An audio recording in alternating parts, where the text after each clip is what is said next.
जय हिंद बच्चों। तो हम इस सीरीज में 9th के फिजिक्स का क्वेश्चन का सॉल्यूशन देखेंगे। तो चलिए स्टार्ट करते हैं। हमारा पहला जो चैप्टर है फिजिक्स का 9th क्लास का वो है मोशन। तो मोशन का क्वेश्चन सोल्व करते हैं NCERT बुक से। ओके, तो नंबर 3 में है, कह रहा है Abdul while driving to school compute the average speed for his trip to be 20 km per hour. On his return trip along the same route, there is less traffic and average speed is 30 km per hour. What is the average speed for Abdul's trip? समझ गए? तो देखिए अब्दुल आप ही के जैसा कोई विद्यार्थी होगा और वो स्कूल जा रहा है। समझ गए? ये सपोज करिए ये होम है और कहीं पे स्कूल है यहाँ, ठीक है? तो स्कूल से घर से स्कूल, फिर स्कूल से घर आता है। समझ गए? तो रोड पे स्कूल जाने में टेढ़ा मेढ़ा भी रास्ता होगा, ऐसा नहीं कि स्ट्रेट लाइन गया होगा, लेकिन उसमें आपको स्पीड एवरेज दे रखा है। ठीक है, स्पीड क्या दे रखा है? एवरेज दे रखा है आपको कहाँ से कहाँ जाने में, स्कूल से होम से स्कूल जाने में और स्कूल से होम आने में। समझ गए? तो फर्स्ट होम टू स्कूल के लिए एवरेज जो स्पीड है दिया हुआ है, आप उसको भी मान लेते हैं। समझ गए? भी मान लीजिए, और स्कूल होम टू स्कूल है तो यहाँ पे 1 मान लेते हैं। ठीक है, आप ये मान के चलिए कि एवरेज स्पीड किसके लिए है? होम से स्कूल जाने में, और वो दिया हुआ कितना? 20 किलोमीटर पर आवर।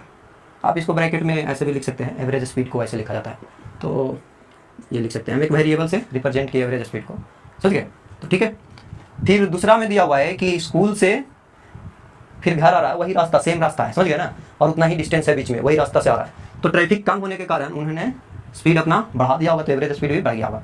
ऐसे भी स्कूल से घर आने में तेज़ी से आते बच्चे, है ना? तो स्कूल टू होम अगर करें तो दिया हुआ है आपका एवरेज 2 मान लीजिए, और वो दिया हुआ है 30 किलोमीटर पर आवर। आपसे ये पूछा जा रहा है कि टोटल जो ये ट्रिप हुआ, ठीक है, अब्दुल के द्वारा, उसमें कितना एवरेज स्पीड हुआ।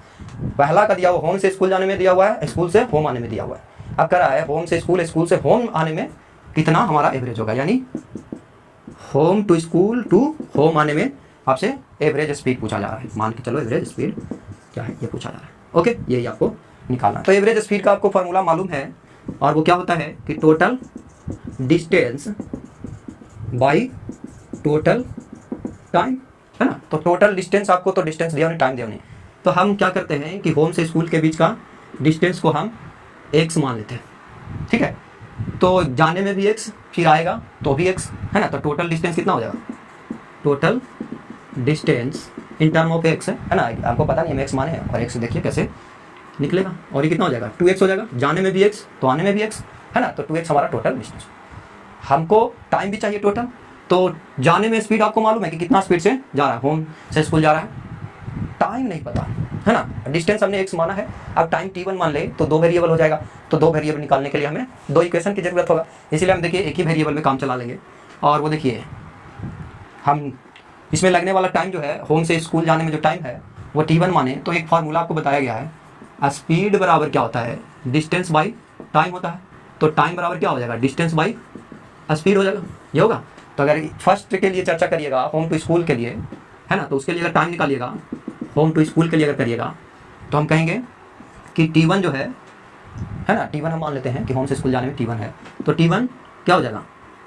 डिस्टेंस बाई स्पीड, है ना? तो स्पीड आपको दिया हुआ, देखिए, या कह सकते हैं एवरेज स्पीड ऑफ v1, और ये xy 20।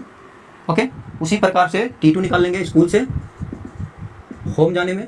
t2 जो हो जाएगा वो हो जाएगा, उसमें भी तो डिस्टेंस वही है, x ही है, स्कूल से होम आएगा तो x ही, तो वो भी x बाई हम कह लेंगे वेलोसिटी v2, है ना? स्कूल से घर जाने में 30 का स्पीड से आ रहा है तो रखेंगे, और यहाँ से हो गया x बाई 30, तो टाइम निकल गया, है ना?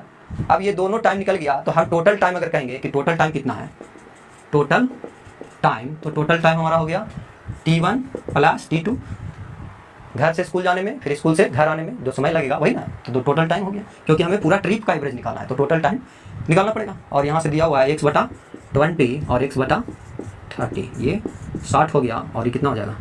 5x हो जाएगा, जोड़ लीजिएगा, ये तो कर ही सकते हैं, है ना? अब हम आराम से निकाल सकते हैं, ये वैल्यू निकाल सकते हैं ना। टोटल डिस्टेंस 2x और टोटल टाइम देखिए 5x बाई 16 ऊपर चलेगा, x कट जाएगा, कटेगा ना दोस्तों, ये कितना हो गया 2 और ये 60/5 अगर करें 5 से 60 भी कटेगा कितना मतलब है 12। तो कितना हो गया 12 दूना 24 किलोमीटर पर आवर।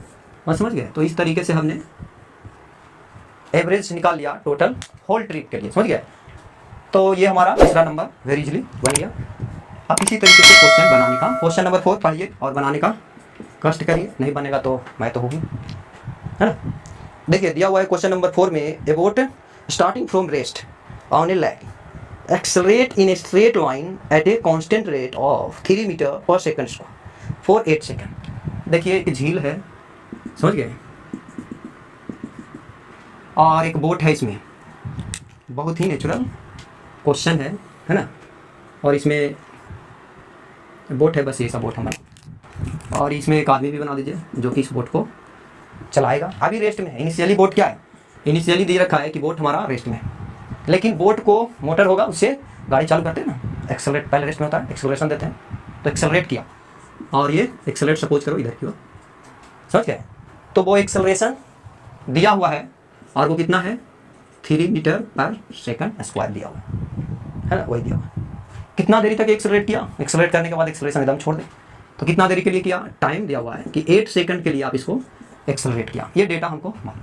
अब आपसे पूछा जा रहा है कि how for does the boat travel during this time, ये 8 सेकंड में बोट कितना दूरी जाएगा। तो एक्सेलरेट करोगे, इनिशियली वेलोसिटी 0 है, लेकिन एक्सेलरेशन देते हैं गाड़ी को तो आगे बढ़ता है, और छोड़ देते हैं एक्सेलरेट, छोड़िए या नहीं छोड़िए 8 सेकंड तक एक्सेलरेट करते रहते हैं, तो बोट यहाँ से कहीं दूर चला जाएगा, है ना। और कितना दूर जाएगा वही यहाँ बोट मान के चलो कि, तो यही दूरी आपको निकालना है कितना दूर जाएगा। तो ये एक्सेलरेटेड मोशन है, और एक्सेलरेटेड मोशन का आपको फार्मूलाज बताया गया है, वो फार्मूलाज दिमाग में रखिए, 3-4 फार्मूला है ना, उसको दिमाग में जरूर रखना। हमसे पूछा जा रहा है डिस्प्लेसमेंट डेल आर, आपको ये सारा बताया गया। डिस्प्लेसमेंट बराबर होता है initial velocity into time plus half into acceleration into time का, हम ऐसे लिखते हैं डिस्प्लेसमेंट। कोई एस बराबर U T plus half A T करता है, ठीक है, लेकिन वहाँ कुछ भी ठीक नहीं है, आगे जाइएगा तो ऐसा ही आपको मिलेगा, ठीक है। 9th तक हम गलत पढ़ लेते हैं, और हम भी कुछ यहाँ पे जो 9th तक पढ़ना है उसी से रिलेटेड हम क्वेश्चन बताएंगे, लेकिन लिखने का तरीका हमारा ऐसा ही। तो ये जेन्युइन तरीका, डेल आर का मतलब डिस्प्लेसमेंट, आप एस से रिप्रेजेंट करते हैं, ओके। तो ये डिस्प्लेसमेंट है, ठीक है। अब आगे जाइएगा ना तो सही से, हालांकि हमारा जो बच्चा है उन लोग को बता चुके हैं, वो समझ जाएगा। तो यहाँ से इनिशियल वेलोसिटी 0, टाइम 8 सेकंड है, उससे ज़्यादा मतलब नहीं है, तो वेक्टर ही 0 हो जाएगा, है ना।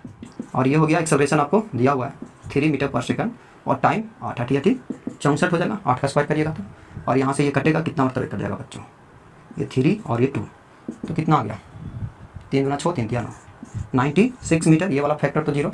तो ये बहुत ईजी क्वेश्चन था, एक लाइन में बनने वाला, है ना। फॉर्मूला याद है, 60 ना बन जाए।